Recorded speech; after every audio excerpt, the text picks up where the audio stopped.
जवान बच्चे होते हैं ना 16-17 साल के, उसको बाइक चलाते देखो, है ना, और एक 60 साल वाले को बाइक दो देखें, 35-40 से ऊपर नहीं जाएगा, क्योंकि उसको जीने की चाह बढ़ गई है, कहीं मर ना जाऊं, कहीं गिर ना जाऊं।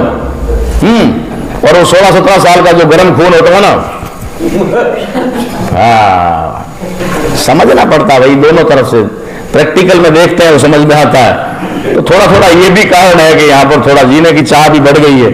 चंद्रगुप्त मौर्य की कहानी तो आप सभी लोग जानते ही होंगे। जब वो पशु चराते थे तो जंगल में खेल खेलते थे, वो एक पत्थर पे बैठ करके राजा का रोल करते थे, तो राजा बन भी गए और पूरा भारत हथिया लिया। सोच अगर हमारे अंदर पैदा होगी ना तो जरूर रिजल्ट आएगा। जब सोच ही पैदा नहीं होगी तो आने वाला जाने वाला कुछ भी नहीं। या जीवन की जो डिक्शनरी है उसमें से कुछ शब्दों को हमने निकाल दिया, डिलीट कर दिया। पहला शब्द तो डर, उसको हमने अपने जीवन की डिक्शनरी से डिलीट कर दिया। और दूसरा शब्द निराशा, उसको भी हमने डिलीट कर दिया। दुनिया की कोई भी ताकत हमें निराश नहीं कर सकती। सफलता या असफलता ये काम के अंदर रुचि और काम में लगाई हुई मेहनत पर निर्भर करता है। आपने कितनी मेहनत की, कितनी लगन से उस काम को किया, रिजल्ट उसके अनुसार आता है। लेकिन निराशा कहीं पर भी सफलता के तरफ बढ़ने की बात तो दूर है, वो कल्पना भी नहीं कर सकती। तो हमें कहीं पर भी किसी भी प्रकार से हताश नहीं होना है, निराश नहीं होना है। यहां कितने लोग हैं, ये बातें करने वाली नहीं होती। हमने सेलेक्टेड लोगों को बुलाया, कुछ करना होता तो हम भी थोड़ा बहुत तो कर ही लेते हैं, ऐसी बात नहीं है। जब हम जाते हैं तो हमारे नाम से 40-40 हजार लोग भी आते हैं, ऐसी बात नहीं है कि नहीं आते। एक दिन के प्रोग्राम में आते हैं। 1.5 लाख लोगों को भी संबोधित हम कर चुके हैं और कर रहे हैं। हम लोग एक मकसद के लिए आए हैं। हम लोग ही बात करते हैं कि तथागत ने जब अपना काम शुरू किया तो 5 लोग थे। कहीं पर भी कोई भी काम की शुरुआत में पहले ही बता चुका हूं कि 1 आदमी से होती है, 2 आदमी से होती है। तो इस प्रकार से कहीं पर भी हम लोग किसी भी काम में पीछे नहीं है, लेकिन दुश्मन की खिड़कियां खोलने वाला प्रोग्राम है ये। जिस प्रोग्राम के अंदर आप लोग इस प्रकार सोचते हैं, मैं खुल्लम खुल्ला बोलता हूं, मुझे कोई बात नहीं उसमें। बाबा साहब ने क्यों जलाई थी, कारण जानना होगा। नहीं जानोगे तो फिर जलाने मात्र से कुछ नहीं होगा। मनुस्मृति को जलाने की आवश्यकता नहीं है, आज की तारीख में उसको पढ़ने की आवश्यकता है, उसको जानने की आवश्यकता है, उसको समझने की आवश्यकता है। आपने हवा हवा में कह दिया वो जलाई थी तो हम भी जलाते हैं, नहीं। आपको कागज नहीं जलाना होगा, आपको मनुस्मृति को यहां से जलाना होगा, अपने अंदर से जलाना होगा, अंदर से निकालना होगा। और वो तभी निकाल पाओगे जब आप उसे पढ़ो। वजह 2 है। पहली वजह जो बामसेफ के लिए बहुत ही फक्र की बात है, बहुत ही गर्व की बात है, जिससे दुश्मन घबराया हुआ है। अगर किसी से घबराया हुआ है सिर्फ बामसेफ से, बामसेफ के नाम से कांपता है और किसी के नाम से नहीं कांपता, क्योंकि बामसेफ के पास में आइडियोलॉजी है हमारे महापुरुषों की। वो आइडियोलॉजी से डरता है, वो उनकी आइडियोलॉजी को खत्म करती है। और हमारी महापुरुषों की आइडियोलॉजी की वजह से ही वो दुश्मन के सीने में इस प्रकार से डर पैदा किए हुए हैं। इसलिए वो हमेशा जहां मौका मिलता है बामसेफ को बदनाम करने की कोशिश करता है। और हमारे भोले भाले लोग जिनको पता ही नहीं है कि तुम्हारा भगवान क्या है, तुम्हारा देवी देवता क्या है, तुम्हारा कौन क्या है, वो उसको पकड़ करके बैठ जाते हैं कि ये लोग तो धर्म विरोधी हैं, ये लोग भगवान विरोधी हैं। ये बात परफेक्ट है, सत्य है। लेकिन ये सब किसमें हो रहा है? जानकारी के अभाव में हो रहा है। जानकारी के पूरे अभाव हमारे लोगों को एक बात का ध्यान रखना चाहिए कि अगर हम समाज में जा रहे हैं तो आज का जो दिन निकला है ना, वो कल वापस आने वाला नहीं है। आज जो परिस्थितियां थी निश्चित तौर पे कल बदलेगी। हर पल प्रकृति का नियम है परिवर्तन। अगर समय के साथ हमने हमारी प्लानिंग में, हमारी रणनीति में अगर बदलाव नहीं लाया, हमने वही पीछे वाला ही पोस्ट पकड़ के रखा, तो हम लोग सफल नहीं होंगे। हमारा संगठन समय समय पर रणनीति तय करता है, रणनीति बदलता है, और जब रणनीति बदलती है तो दुश्मन के पैर उखड़ जाते हैं, पैर उखड़ जाते हैं। हमारे ही साथी संगठन चला रहे हैं, कोई नहीं डरता उनसे, कोई नहीं डरता। और बड़े बड़े इवेंट होते हैं, बहुत शानदार शानदार वहां खाना होता है, रहने की व्यवस्थाएं होती है, दिखाने को होता है, सारा होता है, लेकिन दुश्मन उनसे नहीं डरता, क्योंकि उनके पास में कोई रणनीति नहीं है। हमने रणनीति बनाई है बहुत देर से, 2006 से 23 को कम का टाइम नहीं हुआ है।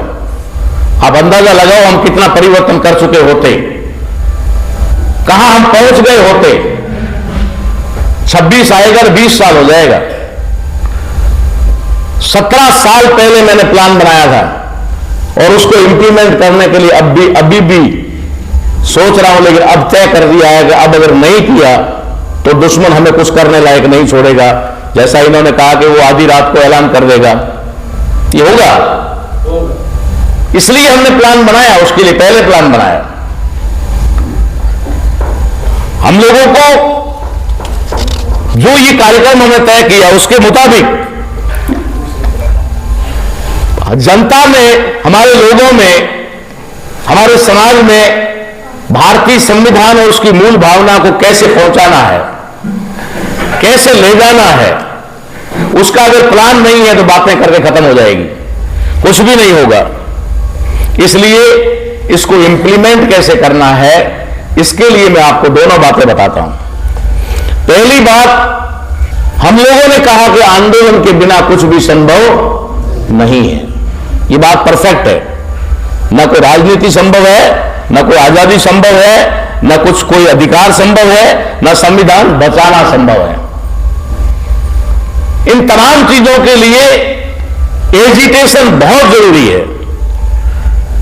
एजिटेशन के बिना कुछ नहीं होने वाला है। मगर हमारा एजिटेशन होना क्या चाहिए, हमारा एजिटेशन कैसा होना चाहिए? क्या हमें सड़कों पे टायर जलाने चाहिए? क्या हमें हाईवे जाम कर देना चाहिए? क्या हमें बसें फूंक देनी चाहिए? क्या हमें थाने जला देने चाहिए? एजिटेशन तो ये भी है, लेकिन ये गैर संवैधानिक एजिटेशन है। हम गैर संवैधानिक एजिटेशन नहीं करना चाहते, और एजिटेशन के बिना हमारा जो मूल लक्ष्य है वो सफल नहीं हो सकता। इसलिए एजिटेशन जरूरी है। हमने एजिटेशन का तरीका अपनाया, लेकिन हमें इस बात का भी पता है कि हमारा पूरे देश में कितने राज्यों में और कितने जिलों में हमारा नेटवर्क है, या कितनी हमारी टीम मजबूत है। व्यवस्था बदलने की बात कर रहे थे तो मेरे दिमाग में उस समय आया 2007-8 में कि आखिर इस समाज को हम बेवकूफ बनाने जा रहे हैं या बनाते जा रहे हैं, लेकिन हमारे पास में कौन सी व्यवस्था है जिसको हम बदल कर लागू कर देंगे। मान लो हमारे पास ताकत आ गई, हमने एजिटेशन कर दिया, सारा कुछ हो गया, उसके बाद में अगर हमें बदल कर रखना है तो वो क्या है? तब मेरा ध्यान अचानक संविधान की तरफ गया था, और उससे पहले संविधान की बात देश में कहीं पर भी नहीं थी। 2009 के आते आते मैंने संविधान को पढ़ा और जाना। उसके बाद में मेरे समझ में आया कि बाबा साहब अम्बेडकर तो आज से लगभग उस समय की बात भी करें तो 60-65 साल पहले व्यवस्था बदल करके चले गए। पूरी व्यवस्था बदल के हमें नई व्यवस्था दे भी गए, ठीक है। हम उस व्यवस्था को लागू करवाते तो आज ये दिन देखना नहीं पड़ता। जाता हूं, उस समय तो मैंने ऐलान कर दिया था कि अब मेरे 3 ही ठिकाने होंगे। पहला, सामाजिक मेल यानी सम्मेलन अधिवेशन, सामाजिक मेल। दूसरा ठिकाना होगा भारतीय रेल, और तीसरा ठिकाना होगा सेंट्रल जेल। मैं इन 3 जगहों के सिवाय कहीं नहीं रहूंगा, ये मैंने उस समय ऐलान कर दिया था। लेकिन हो सकता है कुछ कमजोर दिलों को इस बात पे डर लगने लगा, तो उन्होंने इसकी मंजूरी हमें नहीं दी। अभी भी हम जानते हैं कि हमारे समाज का क्या हाल है, इसलिए हमने उसको इंप्लीमेंट करने का प्लान बनाया। लेकिन उस प्लान को बनाने के लिए और चलाने के लिए हम लोगों ने तरीका बदला, थोड़ी रणनीति बदली। अब वो रणनीति क्या है? हम एजिटेशन करना चाहते हैं, और एजिटेशन के 3 चरण होंगे।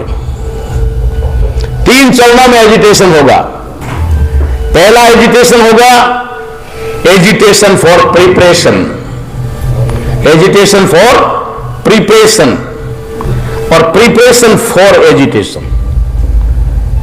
यह पहला चरण होगा, एजिटेशन फॉर प्रिपरेशन और प्रिपरेशन फॉर एजिटेशन, यानी कि संघर्ष की तैयारी और संघर्ष के लिए तैयारी। यह पहला चरण होगा। दूसरा चरण हमारा होगा agitation for confrontation, agitation for confrontation. उसके कई तरीके सड़कों पे भी हो सकता है, या फिर मतदान केंद्रों पे भी हो सकता है, चुनावों में भी हो सकता है, और सड़कों पर भी हो सकता है।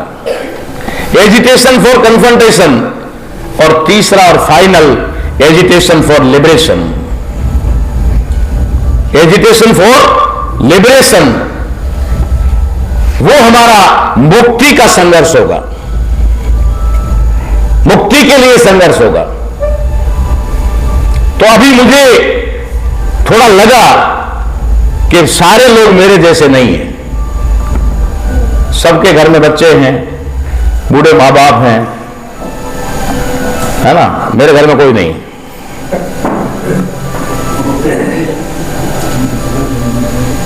तो उनको थोड़ा डर है, थोड़ा लगाव है, थोड़ा परिस्थिति है, थोड़ा स्थिति है, थोड़ा जीना भी चाहते हैं। फिर थोड़ी उम्र हो जाती है तो जीने की चाह और बढ़ जाती है, बढ़ती है ना सरदार जी। जवान बच्चे होते हैं ना 16-17 साल के, उसको बाइक चलाते देखो, है ना, और एक 60 साल वाले को बाइक दे देंगे, 35-40 से ऊपर नहीं जाएगा, क्योंकि उसको जीने की चाह बढ़ गई है, कहीं मर ना जाऊं, कहीं गिर ना जाऊं। और वो 16-17 साल का जो गर्म खून होता है ना, हाँ, समझना पड़ता है भाई, दोनों तरफ से प्रैक्टिकल में देखते हैं वो समझ में आता है।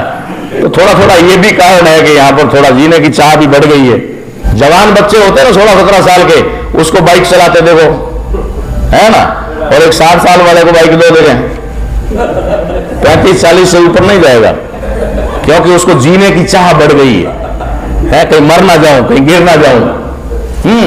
और वो 16-17 साल का जो गर्म खून होता है ना, हाँ, समझना पड़ता है भाई, दोनों तरफ से प्रैक्टिकल में देखते हैं वो समझ में आता है। तो थोड़ा थोड़ा ये भी कारण है कि यहां पर थोड़ा जीने की चाह भी बढ़ गई है।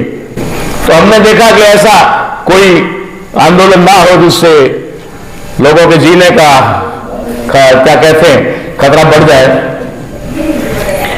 तो जातियों की ऐसी तैसी कर देते हैं, करते हैं ना, जाति व्यवस्था ने हमें ये कर दिया, जाति व्यवस्था ने हमें ये कर दिया, है, पता नहीं कितनी जातियों का पोस्टमार्टम करके छोड़ देते हैं। लेकिन जब बेटे बेटी का रिश्ते का मामला आता है तो जाति ही ढूंढता है ना। ये सच्चाई है ना, अगर झूठ है तो मुझे बता दो। सच्चाई है। मैंने मेरे दोनों बच्चों को ओपन खेलने के लिए बोला था, ठीक है जब मर्जी पड़े उससे करो, क्या बात है, बनिया ब्राह्मण को छोड़ देना।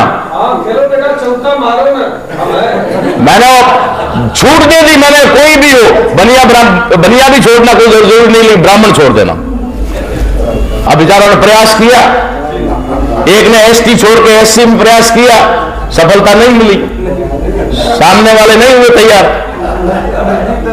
बेटे ने प्रयास किया ओबीसी में करने का, तो वहां तो होने की संभावना ही नहीं थी। रातों रात लड़की को गायब करके शादी करके, अब बेटे बेटी को बोला भाई अब सोच लो, तो उन्होंने कहा पापा अब तो वापस इधर ही आना पड़ेगा। तो आएगी, लेकिन जब हम करके दिखाएंगे तब होगा।